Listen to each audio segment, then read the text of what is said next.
नमस्कार, आपको सीखो सीरीज में आपका स्वागत है। मैं विपिन। हम लोग अध्ययन कर रहे हैं क्लास 10th का विषय मैथ, जिसमें हम लोगों ने 2 चैप्टरों का अध्ययन कर लिया है। हमारा तीसरा चैप्टर चल रहा है, जिसमें हम लोगों ने 13 सवालों का अध्ययन कर लिया है। आज हमारा जो 14वां सवाल है, जिसमें कहा गया है कि एक समकोण त्रिभुज का क्षेत्रफल इतना सेंटीमीटर स्क्वायर है। एक समकोण त्रिभुज है जिसमें हमारा क्षेत्रफल दे रखा है इन्होंने, यदि उसकी ऊंचाई आधार की लंबाई से 7 सेंटीमीटर अधिक है। मतलब ऊंचाई जो होगी, जो भी आधार होगा उसकी ऊंचाई जो है 7 सेंटीमीटर अधिक है, तो आधार की लंबाई हमें ज्ञात करनी है। ठीक है। समकोण त्रिभुज कौन से होते हैं? समकोण त्रिभुज वो होते हैं जिसमें जो है एक कोण जो है 90 डिग्री का रहेगा। ठीक है, वो समकोण त्रिभुज होते हैं। हमें मानना है हल एक जो है समकोण त्रिभुज बनाओ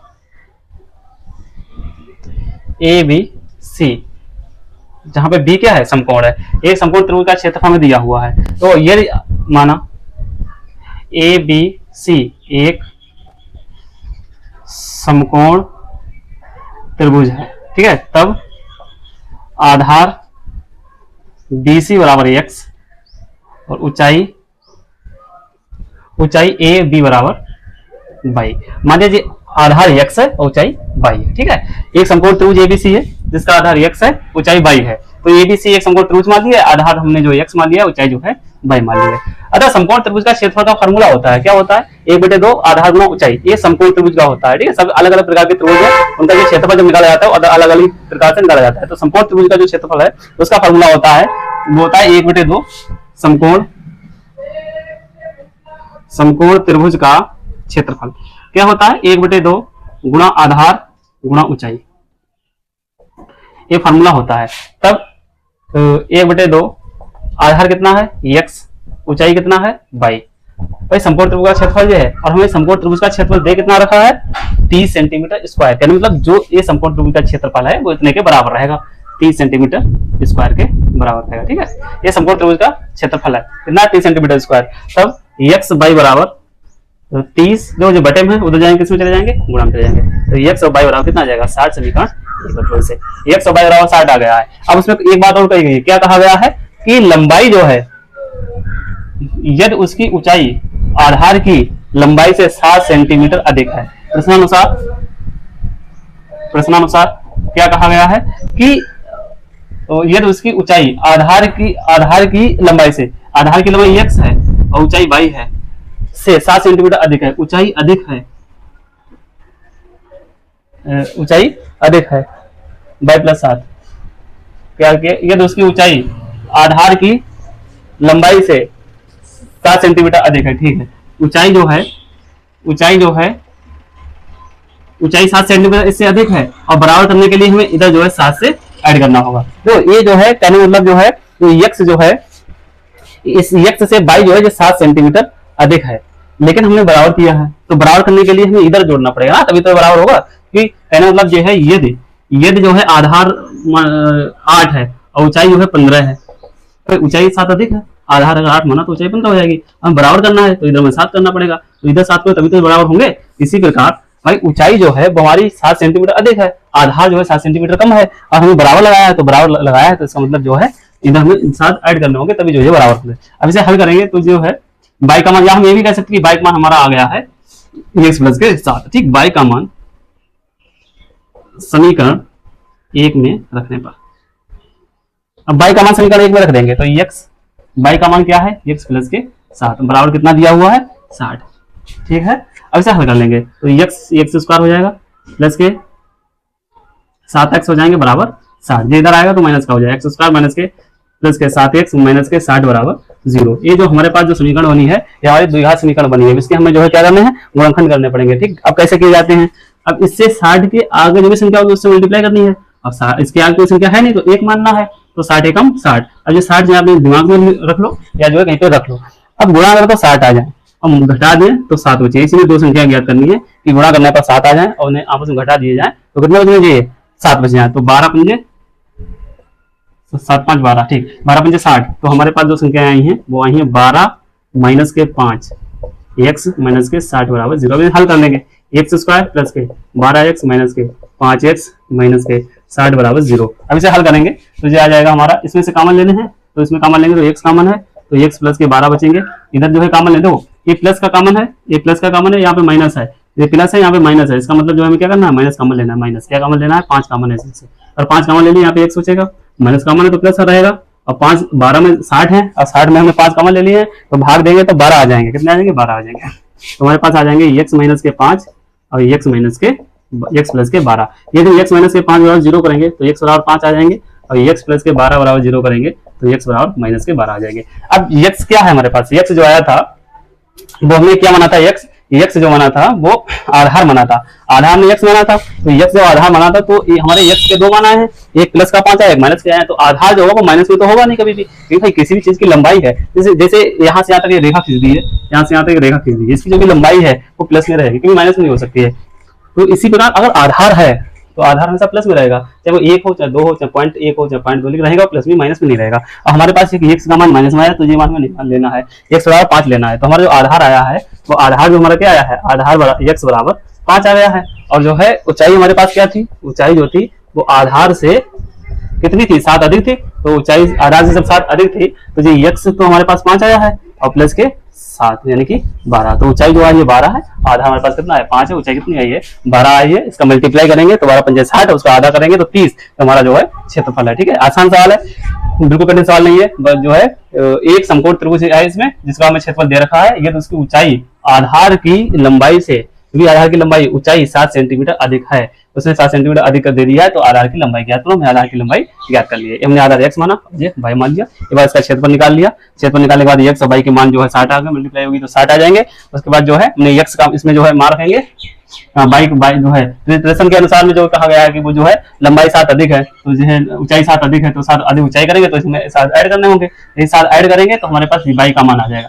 बाई का मान इसमें रख देंगे, हल कर लेंगे, द्विघात समीकरण बन जाएगी हमारे पास, द्विघात समीकरण बन जाएगी। ऐसे हल कर लेंगे तो जो है इसके x के मान आ जाएंगे 2, एक प्लस का मान आएगा, एक माइनस का मान आएगा। आधार की लंबाई माइनस में होगी नहीं, तो आधार की लंबाई प्लस में होगी, तो प्लस में होगी तो प्लस वाला मान रखना है, और प्लस वाला मान रख के जो है दोनों मान हम निकालेंगे, आधार ऊंचाई दोनों ज्ञात हो जाएगी। आसान सवाल है, 2019 में आया हुआ था, इंपोर्टेंट भी सवाल है। ठीक है, आसान है, कर लेंगे। ठीक है, अगला सवाल है, अगला हमारा सवाल है, इसमें कहा गया दो संख्याओं का अंतर 26 है। कोई भी दो संख्याएं दी हुई होंगी उनका हमें अंतर जो है वो 26 दिया है। ठीक है, तो उसके बाद में क्या कहा गया है कि एक संख्या दूसरी संख्या की 3 गुना है। कितने गुना है? 3 गुना संख्या है, तो उन्हें ज्ञात कीजिए। तो इसमें एक संख्या बड़ी होगी, एक संख्या छोटी होगी, तभी तो उसका अंतर 26 है। तो एक हम संख्या कोई बड़ी मानेंगे, माना एक बड़ी संख्या x है और छोटी संख्या y है, तो उसका अंतर जो हमें दिया रखा है 26 है, तो x माइनस y बराबर 26 करेंगे। ठीक है, तो इसके बाद हल करके अब देखो कैसे करते हैं हल। माना बड़ी संख्या बराबर x, बड़ी संख्या x मान ली है, तब छोटी संख्या बराबर y। ठीक है, प्रश्नानुसार है कि जो है उनका अंतर 26 दे रखा है, तो प्रश्नानुसार अंतर जो है दोनों का अंतर बराबर 26, तो दोनों का अंतर यानी x माइनस y बराबर 26, इसे समीकरण 1 मान लेंगे। ठीक है, x माइनस y बराबर 26। फिर इसमें क्या कहा गया है हमसे? कहा गया है कि यदि एक संख्या दूसरी संख्या की 3 गुना हो, भाई बड़ी संख्या 3 गुना होगी छोटी संख्या से। ठीक है, मतलब है बड़ी संख्या कौन सी है? x बराबर, पहले तो हम लिखेंगे x बराबर y। ठीक है, द्वितीय स्थिति डालो कि द्वितीय स्थिति में क्या कहा गया है? द्वितीय स्थिति इसमें कहा गया कि x बराबर y, लेकिन अब बड़ी संख्या कौन सी है? x बड़ी है कि y बड़ी है? भाई तो हमारी बड़ी संख्या x है, तो x ये 3 गुना होगी, किससे होगी? y से। बस हमारी x जो होगी वो y से 3 गुना होगी। यदि x y से 3 गुना है और हमें बराबर करना है तो 3 से मल्टीप्लाई करना है। ठीक है, तो हमारा पास आ जाएगा x बराबर 3y। तो x का मान समीकरण 1 में रख देंगे, x का मान समीकरण 1 में रखने पर तो x का मान को समीकरण 1 में रखेंगे, तो x का मान क्या है? x बराबर 3y है, तो x माइनस y बराबर क्या दिया हुआ है? 26, और x की जगह पे रखना है 3y, क्योंकि x का हमने मान रखा है, तो x का मान क्या आया है? 3y आया है, तो x की जगह पे 3y रख दिया, माइनस के y बराबर 26। तो 3y में से एक y गया, कितने बचे? 2y बराबर 26, 2 कम 2 13 दूनी 26, y बराबर कितना आ गया है? 13 आ गया, y बराबर 13 आ गया है। ठीक है, हमसे क्या पूछा गया है कि जो है दोनों संख्या पूछा गया है, तो एक संख्या 13 है। ठीक है, और दूसरी संख्या क्या है? दूसरी संख्या 3 गुना है। ठीक है, तो जो है अतः x बराबर 3y और y का मान रखने पर ऐसे y का मान रख देंगे, तो x बराबर 3 गुना y का मान कितना आया? 13, तो x बराबर 33 39, दोनों संख्या कितनी है? एक 39 आ गई, एक 13 आ गई। बड़ा आसान सवाल है, इंपॉर्टेंट सवाल है, बहुत है। तो कब आया? 2020 में आया है, 22 में आया, 23 में आया, 24 में आया, 4 साल लगातार सवाल आया हुआ है, और सवाल में कुछ नहीं है, सिर्फ क्या करना है हमें, एक संख्या बड़ी मान लेनी है और दूसरी संख्या में यह बाई जो है छोटी मान लेनी है। उनका अंतर दे रखा है 26 अंतर दे रखा है, ठीक है। फिर उसमें कहा गया कि बड़ी संख्या जो है वो छोटी संख्या से 3 गुना है, तो x बराबर बाई, यानी कि बाई x 3 गुना है, x बड़ी संख्या है तो 3 गुना है बाई से, ये तो 3 गुना है तो हम बराबर करना है, तो जिधर बाई है उधर हम 3 से मल्टीप्लाई करनी होगी, हमने 3 से मल्टीप्लाई कर दी, जहाँ संख्या बराबर हो जाएंगी तो ये 3 गुना रहेगी। कहने मतलब ये है कि अगर एक 15 है तो दूसरी 5 है, तभी तो 3 गुना है, हमें बराबर करना है तो इधर 3 से मल्टीप्लाई करनी पड़ेगी, 3 से मल्टीप्लाई करनी पड़ेगी तभी तो बराबर होगी। उसी प्रकार ये 3 गुना है इससे, लेकिन हमें बराबर करना है तो 3 से मल्टीप्लाई कर दी और हल कर लेंगे तो x का मान आ जाएगा 3y। x का मान इसमें रख देंगे, x की जगह पे क्या रखेंगे 3y रख देंगे, x की जगह पे 3y रख दिया, घटा देंगे 2y बचा बराबर 26 है, 2 कम 2 13 26, y का मान 13 आ गया। y का मान हम जो है इसमें रख देंगे, तो x बराबर 3y है, तो y का मान रखने पर इसमें y का मान रख देंगे, y का मान क्या है 13 है, 13 रखते हैं 33 39, तो हमारा x का मान आ जाएगा। बड़ा इंपॉर्टेंट सवाल है, बहुत ईजी सवाल है, कर लेंगे, ठीक है, आसान है। ठीक, हमारे पास अगला सवाल है, दो संपूरक कोणों में बड़ा कोण छोटे कोण से 18 अधिक है, उन्हें ज्ञात कीजिए। एनसीईआरटी का सवाल है 2019-2022 दो का सवाल आया हुआ है, आसान में कुछ नहीं, बहुत आसान सवाल है। आपको जो है ये ज्ञात होना चाहिए संपूरक कोण क्या होते हैं। दो कोणों का योग, अगर दो कोणों का योग 180 बनता है वो संपूरक कोण कहलाए जाते हैं। कोई भी दो कोण होंगे उनका योग 180 हो जाए बस, वो दोनों कोण आपस में संपूरक कोण है, तो उसमें एक बड़ा कोण रहेगा एक छोटा कोण है, और कुछ भी हो सकता है, तो x और y मानेंगे, बड़ा कोण x मान लेंगे, छोटा कोण y मान लेंगे, उनका योग हो जाना चाहिए 180, तो वो संपूरक कोण होगा, यानी x + y बराबर 180। तो कैसे हल करते हैं, हल माना बड़ा कोण बराबर x, छोटा कोण बराबर y, यदि संपूरक हैं, यदि संपूरक कोण हैं तब कंडीशन क्या बनती है, x + के y बराबर 180 समीकरण 1, यानी कि x + y का मान कितना आ जाएगा 180 आना चाहिए, क्योंकि वो संपूरक कोण है, कंडीशन होती है संपूरक कोण की, दोनों कोणों का योग कितना हो जाए 180 हो जाए बस संपूरक कोण होगा, तो हमारा संपूरक कोण क्या हो जाएगा 180 हो जाएगा, ठीक है। तो x एक हमने जो है बड़ा कोण x मान लिया, छोटा कोण y मान लिया, योग हो जाना चाहिए 180। फिर उसमें क्या कहा गया है कि बड़ा कोण छोटे कोण से 18 अधिक है, ठीक, प्रश्नानुसार क्या कंडीशन है कि बड़ा कोण छोटे कोण से 18 अधिक है, ये तो है कितना अधिक है 18 अधिक है, यानी कि आपस में घटाएंगे तो 18 बचना चाहिए। ये समीकरण 2 हो गई, समीकरण 1 2 हल कर लेंगे तो आंसर आ जाएगा, समीकरण 1 बार 2 से।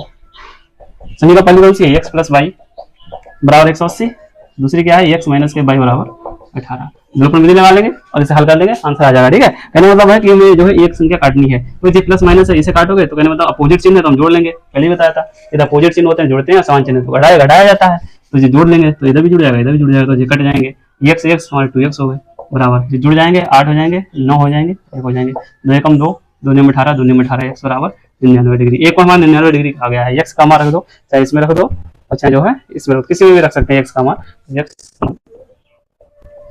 का मान समीकरण 1 में रखने पर,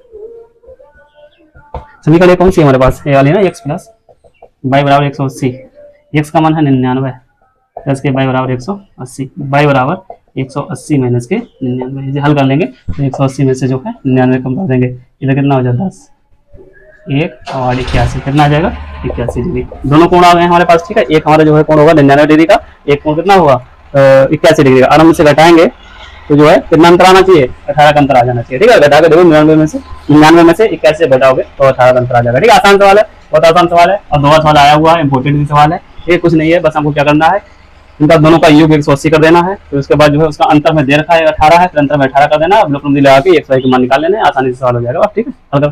ठीक, और अगला सवाल है कि p के मानों के लिए, मतलब p का मान ज्ञात करना है, निम्न समीकरणों के युग्म एक अद्वितीय हल है। देखो मैंने ऐसे सवाल पहले भी करा चुका हूँ, जिसमें जो है अद्वितीय हल रहता है, एकल हल रहता है, वो एक ही बात होती है, कोई हल नहीं होगा, और अनंत हल होंगे, मतलब अनेक हल होंगे, ठीक है। 3 कंडीशन बनती है। अद्वितीय हल उसमें होता है जिसको जो लिखा है छेदित है, छेदित मतलब कहीं ना कहीं एक जगह पे काटेंगे, वो अद्वितीय हल होगा। अद्वितीय हल की कंडीशन क्या है, a1/a2 बराबर नहीं होता है b1/b2 के, ऐसी कंडीशन है, तो उसमें हमें जो है p का मान ज्ञात करना है अद्वितीय हल की कंडीशन लगाते हुए। तो पहले हम तुलना कर लेंगे, ठीक, व्यापक रूप होता है, व्यापक रूप, तो व्यापक रूप से पहले हमें तुलना करनी है, तो a1x + के b1y + के c1 बराबर 0 और a2x + के b2y + के c2 बराबर 0 से तुलना, तो तुलना कर लेंगे। जैसे तुलना करेंगे तो a1 बराबर हमारा आ जाएगा 4, b1 बराबर आ जाएगा p, ये b1 का मान है, और c1 बराबर आ जाएगा 8।